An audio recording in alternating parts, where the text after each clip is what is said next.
Yesu wabana mulo, Yesu wabalo. Awo Yehowa, pase nu ti nyanyeda. Esone kamede amewo wabade nune. Obenye maji obenye ma swaro. Obeji tienye mapodia kamato. Megade mo Yesu wabalo.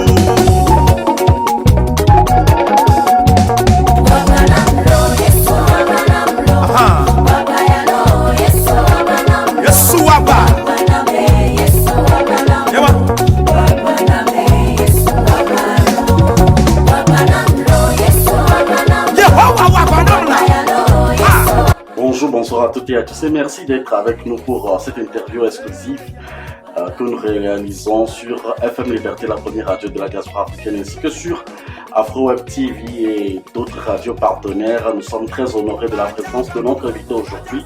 Et il s'appelle tout simplement Pasteur Edem. Nous allons lever le voile sur l'un des meilleurs auteurs, compositeurs, interprètes, artistes de la chanson africaine qui nous honore de sa présence aujourd'hui et qui nous parlera de lui-même, de sa discographie, donc de sa biographie. Disons, on va faire juste un petit zoom sur son identité artistique et la moindre des choses que je peux vous demander, tout un chacun de vous qui nous suivez sur la meilleure antenne de la diaspora Afro Web TV, ce sera tout simplement, chers amis téléspectateurs, donc de partager massivement, je dirais donc cette interview exclusive. Pasteur Edem, bonjour. Bonjour. Comment allez-vous? Ça va bien, on rend grâce à Dieu. C'est une grâce pour nous aujourd'hui de vous rencontrer aujourd'hui et également dans cette émission Micro de la Diaspora qui vous reçoit aujourd'hui. Alors, Pasteur Edem, on sait que déjà en 2017, vous avez fait sortir votre premier album. Et bien avant donc d'arriver là, dites-nous, qui est Pasteur Edem? Oui, Pasteur Edem de nom de naissance, c'est Dioglo Kobla. Et Edem, c'est un nom aussi qui m'est donné et que j'aime beaucoup. Donc, je suis né, je suis togolais. Et par la grâce de Dieu, Dieu nous a aidés à rentrer dans le ministère du chant aussi. Ouais. Alors, comment est-ce que vous êtes devenu chanteur? Pour cette question, je dis souvent que c'est la grâce de Dieu. Parce que d'abord, nous sommes appelés. Être chanteur, c'est un appel. Donc, c'est un appel et c'est une grâce aussi que le Seigneur nous a donnée. Et déjà au début, pour sentir que j'ai déjà ce don, j'ai déjà ce talent, je suis appelé à faire ce ministère. C'est déjà quand j'ai commencé avec l'église, je sentais déjà le désir. Quand je voyais les autres chanter, les autres à l'instrument, je sentais déjà ce goût, ce désir de pouvoir aussi rester et chanter pour la gloire de Dieu. Et quand nous avons commencé avec les groupes musicaux, nous avons commencé à chanter à l'église. Là, Dieu a commencé par susciter ou bien à faire développer ce qui dormait en nous. Ce qui dormait en nous. Alors, qu'est-ce qui est venu premièrement? Est-ce que le ministère pastoral ou le ministère en tant que chanteur? Je pouvais dire que les deux sont venus à la fois, mais j'ai commencé le ministère pastoral, le ministère du chantre avant de rentrer dans le ministère pastoral. Mais je vais dire même que pour me faire révéler aux nations ou bien au monde entier, j'ai commencé avec les deux à la fois parce que j'ai fait la dédicace de mon premier album le 6 août 2017 et le lendemain, la semaine qui a suivi en même temps, j'étais rentré à la formation pastorale. Nous sommes déjà dans le mois d'août également, ça fait plusieurs années. Ça fait déjà des années qui sont passées. Alors, quel est le bilan que vous faites en tant que chanteur de l'Éternel après, disons, 2017 à 2024? Oui, je rends grâce à Dieu parce que au premier album, le dédicace, c'était vraiment un grand concert, un géant concert où j'ai vu vraiment, où Dieu a confirmé vraiment que c'est pas que nous nous sommes levés juste pour faire son ministère, mais c'est que nous sommes appelés par rapport à cela. Mais après 5 ans de formation, ce qui m'a fait que j'ai été disparu un peu sur la scène musicale parce que 5 ans de formation, j'étais caché, je devais me donner à fond pour la formation pastorale. Donc c'est ce qui a fait que je n'étais pas trop plongé encore dans la musique. Donc ça a fait que c'est après maintenant la formation que j'étais sorti de ma formation en 2022, je pense 2022, que je me suis relancé maintenant dans la musique avec une nouvelle sortie que j'ai fait pour préparer mon second album. On parlait tout à l'heure donc de votre premier album. comment avez-vous baptisé votre premier album et quels sont les titres donc, qu'on retrouve sur cet album? Oui, pour le premier album, j'aimerais dire que en tant que chanteur ou bien en tant que ministre de Dieu, il faut toujours connaître le mandat ou bien la mission que le Seigneur t'a donné. Quelle tâche le Seigneur t'a donné spécialement à faire. Donc spécialement, notre mission, c'est d'apporter l'espoir aux peuples qui sont dans le désespoir. Et ceux qui peuvent au moins me suivre un peu dans les messages ou bien dans les chansons vont savoir que c'est ça. Donc, mon premier titre avec le premier album, le nom que j'ai donné, c'est Nyema pour mon popo, je ne perdrai pas espoir, qui est l'une des chansons aussi qui est sur cet album. Alors, Nyema pour mon popo, je garderai toujours l'espoir. Il y a toujours de l'espoir pour nous. Voilà. Alors, d'où avez-vous tiré véritablement des inspirations pour composer cet album? La plupart de mes inspirations sont tirées de la Bible, sont tirées de la parole de Dieu. Je reçois mes inspirations quand je prie. Je reçois mes inspirations quand je conduis la prière. Je reçois mes inspirations quand je lis la parole de Dieu. Je reçois mes inspirations quand j'écoute quelqu'un ou bien je suis quelqu'un qui est en train de prêcher la parole de Dieu. Donc c'est là viennent mes inspirations. C'est pourquoi sur tous mes albums, vous allez voir mon premier album, quand vous voyez le CD, chaque chanson avec un verset à l'appui. Parce que c'est là je tire ces chansons. On retrouve également votre femme dans certaines de vos chansons sur votre album. Ouais. Pourquoi avez-vous choisi travailler juste avec votre femme et collaborer avec elle sur cet album? Je tiens vraiment tout d'abord à dire un grand merci à Dieu pour la vie de ma femme, qui est toujours jusqu'à aujourd'hui un soutien pour moi et qui m'encourage toujours dans ce que je fais. C'est déjà une grande bénédiction. Ouais. Donc je tiens à lui dire merci, à faire un coucou à elle partout où elle se trouve. Déjà, si j'ai commencé avec elle, déjà nous étions ensemble, déjà que j'ai vu que nous étions ensemble, on a commencé à travailler parce qu'elle avait déjà ce don aussi. Nous avons déjà commencé à travailler sur le premier album même avant que on ne décide de se marier. Okay. Donc on avait même déjà fait le dédicace de la première chanson avant même de se marier. Mais c'est un soutien pour moi jusqu'à aujourd'hui. Elle continue pas à me soutenir. Elle a aussi le ministère. Elle a aussi ce don. Donc, il faut que je l'amène aussi et ensemble, nous allons travailler pour le Seigneur. Travailler pour le Seigneur, c'est pour ça on ressort aujourd'hui sur FM Liberté, la première radio de la diaspora africaine, ainsi que sur Afro Web TV. On reçoit, chers amis téléspectateurs, amis internautes, auditeurs, sur Afro Web TV également, le pasteur Eden qui a à son actif un album dont il nous parle nécessairement dans cette émission que vous suivez de par le monde, surtout sur notre chaîne YouTube également. Alors, pasteur Eden, quand on va un peu plus du côté artistique, véritablement, on retrouve des difficultés que traversent beaucoup d'artistes aujourd'hui. Et nécessairement, vous retrouvez également sur votre chaîne YouTube, sur TikTok, probablement sur tous les réseaux. Alors, pourquoi avoir fait ce choix de garder un lien très sec entre vous et vos musulmans, ou ceux qui vous suivent, vos followers, ou d'autres serviteurs, ou carrément d'autres personnes qui vous suivent sur les réseaux? Merci pour la question. Certes que nous rencontrons des difficultés, ça n'en manque jamais. Et parmi ces difficultés, il y a manque de moyens pour pouvoir vraiment exploiter au maximum ce que le Seigneur a mis en nous, pour pouvoir vraiment propager cette mission-là, cet talent-là que le Seigneur nous a donné. Parce que déjà aujourd'hui, pour faire une promotion d'une chanson, même aller au studio, c'est déjà un défi. Aller au studio, après venir réaliser un clip vidéo, et maintenant, après faire la promotion sur les médias, c'est autre chose. Et déjà, même quand vous voyez les gens qui sont dans le domaine de la promotion, vous fixez aussi des prix, c'est pas facile. Oui. Mais comme c'est un appel, c'est là maintenant, l'apôtre Paul, je pense, a dit que c'est que il est gêné en lui quand il ne fait pas l'œuvre de Dieu. Donc c'est un gêne en nous si nous ne le faisons pas l'œuvre de Dieu. Donc même si le peu que nous avons ce désir-là de le verser dans ce ministère pour pouvoir faire avancer l'œuvre de Dieu. Et je crois que Dieu toujours nous aide pour pouvoir trouver au moins ce minimum-là, pour faire ce que nous pouvons faire. Et je crois aussi que dans les jours à venir, il ouvrira encore plus de portes pour que nous puissions mieux encore exploiter ce qu'il nous a donné. Comment arrivez-vous, vous en tant que chantre, vous en tant que pasteur, en tant que papa, père de famille, à concilier toutes ces responsabilités? Voilà ce que je dis, c'est la grâce de Dieu. C'est la grâce de Dieu, c'est pas facile. C'est pas facile, c'est pas facile. Mais la grâce de Dieu nous soutient.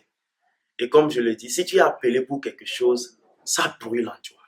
Et rien ne peut le stopper. Ça brûle. Même quand tu trouves les persécutions, tu trouves des découragements, tu trouves même des personnes qui peuvent te décourager par leurs paroles, ou bien tu trouves même beaucoup de choses qui peuvent te décourager. Du fait que c'est un appel, tu es obligé de le faire. Parce que c'est en le faisant que tu trouves la paix. Et quand tu ne le fais pas, tu ne trouves pas la paix. Parce que la paix avec ton Dieu est ce qui importe. Parce que tu dois le faire pour trouver la paix avec ton Dieu. Donc c'est pourquoi ça nous donne la force de le faire. Et il nous aide à pouvoir joindre tous les côtés là pour pouvoir mieux avancer. Parce que moi je dis souvent, pour ce qui concerne le ministère de chant et le ministère pastoral, j'ai donné cette réponse à un homme de Dieu qui m'avait posé cette question, que c'est un bâton de Moïse, la verge de Moïse, qui est la chanson pour moi, qui est le ministère de chant pour moi dans le ministère pastoral. C'est un bâton de Moïse. Et avec cette verge-là, je marche. On ne peut pas scinder, je ne peux pas diviser les deux. Je ne peux pas partager les deux. Je marche à la fois avec les deux. Et donc, je ne peux pas faire le ministère de pasteur sans faire le ministère de chant. Et je ne peux pas faire le ministère de chant sans exercer le ministère pastoral. Donc, je marche avec les deux. Vous marchez avec les deux. On va discuter également sur un autre pan de notre interview, sinon de notre entretien aussi aujourd'hui. Vous êtes désormais aux États-Unis. Ouais. Qu'avez-vous senti? Quel est le changement vu que vous avez eu à œuvrer avec votre ministère, comme vous venez de le dire, en Afrique avant de venir aux États-Unis? Quel est le changement que vous avez senti en vous en tant qu'auteur-compositeur, en tant que chanteur de l'Éternel lorsque vous êtes aux États-Unis aujourd'hui? C'est encore un autre défi qui vient de se présenter. Oui. Et je crois que le Seigneur nous aidera à relever ces défis parce que déjà au pays, nous avons le temps et nous nous lançons toujours sur les médias. J'ai fait, par la grâce de Dieu, j'étais sur la radio, la télévision JCTV où j'ai organisé un programme dénommé Worship and Prayer Time que je faisais les dimanches, tous les dimanches soirs, où c'était des moments d'adoration et des moments de prédication, de prêche où les gens appelaient pour qu'on prie avec eux et on partageait la parole de Dieu. Et je faisais aussi mes programmes comme il le faut. Mais arrivé ici, c'est comme si je dois recommencer tout à zéro. Parce que tout d'abord, il faut connaître le terrain, étudier le terrain et voir comment mieux le relancer pour le ministère. Donc ça ne serait pas facile, mais nous savons que le Seigneur est au contrôle. Le Seigneur au contrôle. Quel est le message phare de vos chansons lorsqu'on vous retrouve, puisqu'on vous retrouve en tant qu'interprète, en tant que pasteur des fois? Quel est le message phare que vous véhiculez? Parce que on connaît également donc, la ligne éditoriale de probablement, si je me permets de le dire ainsi, de chaque pasteur. Et vous, qu'en est-il véritablement? C'est en cette question, je dis connaître mon nom de ministère, de comprendre, t'aider à connaître le pourquoi je suis appelé ou bien ma ligne éditoriale. Je m'appelle pasteur Dioglo, fils du salut. Donc je suis appelé à apporter le salut et le salut dans sa totalité. Donc c'est pourquoi si on veut rentrer dans ma vie, ma mission, il y a beaucoup de choses que j'ai reçues comme mission que je dois accomplir. Le salut, j'ai une fois dit que le salut, c'est pas seulement recevoir Jésus-Christ dans sa vie. Mais il y a beaucoup de choses. Il y a des gens qui ont reçu Jésus-Christ, mais ils ont fait. Donc il y a le côté social, il y a le salut dans la globalité, le salut holistique. Et dans ce salut, apporter aussi l'espoir au peuple découragé, pour que les gens n'abandonnent pas. Et Jésus nous a aidés à pouvoir rencontrer beaucoup de difficultés, pour que nous soyons un exemple, nous soyons une source de témoignage, d'énergie pour d'autres personnes. Nous sommes presque à la fin de cet entretien, mais bien avant, quel est le message que vous avez à l'endroit donc, de tous ceux qui nous suivent en ce moment sur toutes les chaînes partenaires et qu'avez-vous à dire véritablement à quelqu'un qui vous suit en ce moment? Tout d'abord, je tiens à vous dire merci pour l'opportunité que vous m'avez accordée et à dire aussi merci à tous ceux qui nous ont suivis et ceux qui nous suivent. Et j'aimerais vous encourager pour mieux connaître le pasteur Dioglo Eden Fils du Salut. Allez sur nos pages, les différentes pages. Sur ma page TikTok, vous verrez Pasteur Dioglo Fils du Salut. Sur ma page YouTube, vous allez voir Évangéliste Pasteur, parce que c'est ça l'évangéliste. L'évangéliste Pasteur Dioglo Fils du Salut. Donc, abonnez-vous à cette page. Et pour mieux découvrir qui est le pasteur Dioglo, essayez de voir ses vidéos, essayez de voir ses prédications, essayez de voir ses chansons. Et vous allez mieux connaître celui qui est le pasteur Dioglo, fils du salut. On ne peut pas recevoir un auteur-compositeur sans avoir un acapella. Ouais. Vous entendez bien, hein? C'est vrai qu'on ira sur vos pages, sur vos chaînes, ouais. Mais laissez quelque chose en tant qu'indicatif sur les antennes pour qu'on puisse vous retrouver désormais sur vos chaînes YouTube, TikTok, Facebook et sur tous les réseaux. Okay. Il y a une chanson que j'aime beaucoup. Une chanson que le Seigneur a passée pour me délivrer, que j'aime beaucoup, que je vais prester, qui est sur mon premier album, que je vais prester en éveil, bien sûr. Oui. Agbeme penyawe, yena beine bumo popolo, ame wonglo be, domak powo zunu pele jiwo, yene tobia sewo wo sebe. Deya nuachike yakuma Esia siroro meliode Deya do kavema Vonye ya meva Bema blona o bene wasi Amerde la siwo Siva be ya rona o Eya taa Toka ple atike au pube Na kota iji Na dori sese aglobe Mokpokpoli esi yesu lagbe Mokpokpoli esi yesu lagbe Mokpokpoli Benya benti nyana trolo Mokpokpoli esi yesu lagbe Mokpokpoli esi yesu lagbe Mokpokpoli benya benti nyana tro. Il y a de l'espoir tant que Jésus vit pour moi. Il y a de l'espoir tant que Jésus vit pour moi. Il y a de l'espoir que ma vie soit changée. Il y a de l'espoir tant que Jésus vit pour moi. Il y a de l'espoir tant que Jésus vit pour moi. Il y a de l'espoir que ma vie soit changée. Amen, Merci. Amen. Nous disons infiniment merci de nous avoir accordé encore cet entretien. Merci. Nous sommes à la fin. Nous espérons recevoir le pasteur Eden Dioglo sur d'autres thématiques de temps en temps sur vos antennes. On va sur ces chaînes pour nous abonner et partager massivement. Donc, c'est ces liens que vous savez. Et je sais que ce fera certainement du bien. On se retrouve pour un autre numéro avec le même plaisir. Restez toujours bénis. Oh yes! Yesu bien va dans le père d'Adam. Elle avait nous sionné, on a mis la osanga. Et attaque le titre. Bien va le tiasi qui l'attend. Ben bien ton nom est Aïko. Da da da da da da da.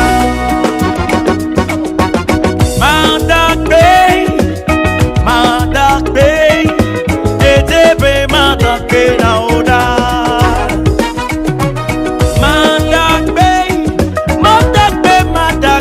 Yesu, edebe mandakbe na oda. Oh, don't show you so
reconnaissance. Alléluia.